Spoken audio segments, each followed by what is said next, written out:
Yo, good day sa inyo mga kabakyard. This is Richard Vlog. So ngayon na araw na to is magbibigay tayo ng egg 1,000 sa ating mga alagang inahin. So bago natin ibigay, samahan nyo ako. Let's go. So ito nga palang patuka nila is haluan natin egg 1,000. Ang ginagamit kong patuka is GMP4 dahil pambreeding po yan sa ating mga inahin. So nagbibigay po ako nito sa kanila is meron tayong takalan. So syempre tinatakal natin. Ano pa ba? So yan po is tagi isang takal lang po yung ating ibibigay sa kanila. So dahil wet feeding po tayo, para mas mainam natin maibigay yung egg 1,000 sa kanila para ma-absorb talaga nila ng maayos. Kasi yung ating inahin is di masyado silang umiinom ng tubig. Nahalo ko na lang sa kanilang patuka para ma-absorb nila yung egg 1,000.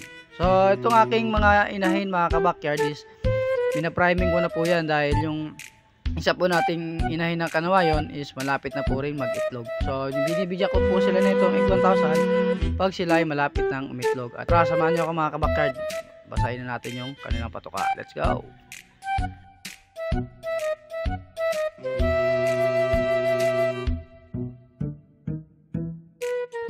So ayan mga kabakyard, tapos na po natin na basa yung kanilang patuka. So tara, ibibigay na po natin to sa ating mga inahin. So syempre yung ating mga manok din na pinapakain, so ibibigay natin. So tara, let's go, papakita ko sa inyo. So tara, let's go, samahan nyo ako. So ayan po, ibinibigay ko na po yung mga pagkain ng ating mga alagang manok. So tingnan nyo naman mga kabakyard, grabe, sabik na sabik silang kumain.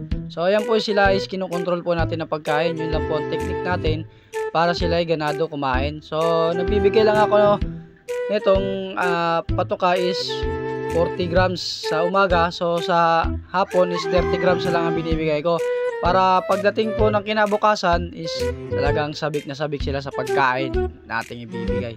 So ayan po, naibigay ko na po yung nilagyan natin ng egg 1,000, yung dalawa nating inahin na ating pinapriming. So yan, yung isa po dyan is meron na pong itlog na 15 pieces. So yun po ay pina-incubate na po natin. So ngayon is inuulit po natin i-priming dahil hindi naman po ako nagpapalimlim ng ating inahin. So para madali lang natin magamit. So yan po ay pinapriming ko na.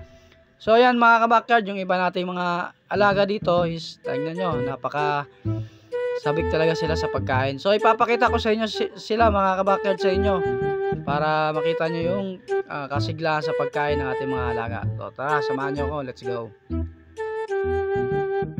So ayan na po sila mga kabakyard, kitang kita nyo naman, ganadong ganado sa pagkain yung ating mga alaga. Yun po sa taas, yan po sila mga kabakyard. So meron lang po akong sa inyo mga kabakyard, pakisuportahan nyo naman po yung ating long form video para patuloy pa po tayo sa ating mga upload dito sa Facebook. So ayan mga kabakyard, hanggang dito na lang po. Paki-follow nyo lang po Richard Vlog. So magandang araw, good day, bye bye, see you next vlog.